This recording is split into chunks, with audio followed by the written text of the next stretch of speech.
महुआ माजी जी। हिंदी एक ऐसी वैज्ञानिक और ध्वन्यात्मक भाषा है जिसमें जैसा हम उच्चारण करते हैं वैसा ही हूबहू लिखा जाता है। इसके विपरीत अंग्रेजी एक डीप ऑर्थोग्राफी वाली भाषा है जहां sound, spelling, correspondence highly irregular है। English is a non-phonetic language where what we write, what we pronounce and what we speak are often three different things. जैसे go होता है, go होता है तो TO2 हो जाता है, NO नो होता है तो KNOW का उच्चारण भी नो ही होता है मगर अर्थ बदल जाता है। BUT बट होता है तो PUT पुट हो जाता है। यानी अंग्रेजी में लिखे हुए शब्दों के उच्चारण में कोई एक समान तार्किक पैटर्न ही नहीं है।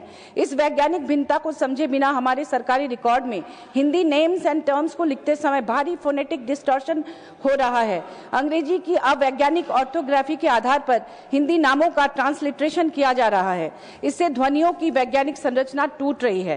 हिंदी शब्दों में आए दीर्घी और छोटी दीर्घ और छोटा ऊ को अंग्रेजी में लिखते समय काफी ज्यादा अशुद्धियां पाई जाती हैं। पार्लियामेंट में भी सांसदों के नाम के साथ श्री और श्रीमती लिखते वक्त अंग्रेजी में SHRI और SHRIMATI लिखा जाता है। हिंदी के हिसाब से वह अशुद्ध है क्योंकि हिंदी में श्री और श्रीमती में दीर्घी लिखा जाता है, छोटी ही नहीं। और दीर्घी लिखते समय अंग्रेजी का डबल और छोटी लिखते समय इंग्लिश का आई। इसके हिसाब से किसी के नाम के पहले श्री लगाना हो तो SHREE लिखना चाहिए, न कि SHRI। ये एरर्स फोनोलॉजिकल मिसमैच पैदा करते हैं। नाम के पहले लगाए जाने वाले श्री शब्द को हल्के में कभी नहीं लेना चाहिए। इसका अपना समृद्ध इतिहास है, अपनी गरिमा है। आज जो हिंदी या देवनागरी का श्री हम लिखते हैं वह लगभग 2-2.5 हजार साल के विकास के बाद ब्राह्मी से बदलकर संस्कृत, हिंदी, मराठी, बंगाली, असमिया, गुजराती जैसी अलग अलग भारतीय लिपियों में आया है। भारत के इतिहास में श्री केवल एक सम्मान सूचक शब्द ही नहीं था, बल्कि इसे राजकीय मोहरों, प्राचीन मंदिरों, शिलालेखों, ताम्रपत्रों और प्राचीन सिक्कों पर भी लिखा जाता था।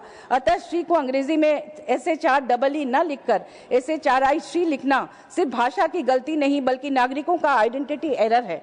इसलिए मेरा सरकार से विनम्र व दृढ़ आग्रह है कि पार्लियामेंट के दस्तावेजों में माननीय सांसदों के नाम के आगे श्री और श्रीमती लिखते वक्त SHRI और SHRIMATI न लिखकर सही उच्चारण के हिसाब से सही स्पेलिंग SHREE और SHREMATI लिखकर भाषाई शुद्धता का मिसाल कायम करें ताकि देश भर के लोग संसद की पहल को देखते हुए अपने या दूसरों के नाम के सामने हो रहे इस गलत प्रयोग को सुधारें।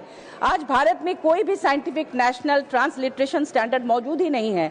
इसलिए देश भर में पासपोर्ट, आधार, बैंकिंग, सरकारी भर्ती, संपत्ति रिकॉर्ड लगभग हर जगह गलत स्पेलिंग के कारण भी लोग बार बार अभिलेख सुधरवाने पर मजबूर होते हैं।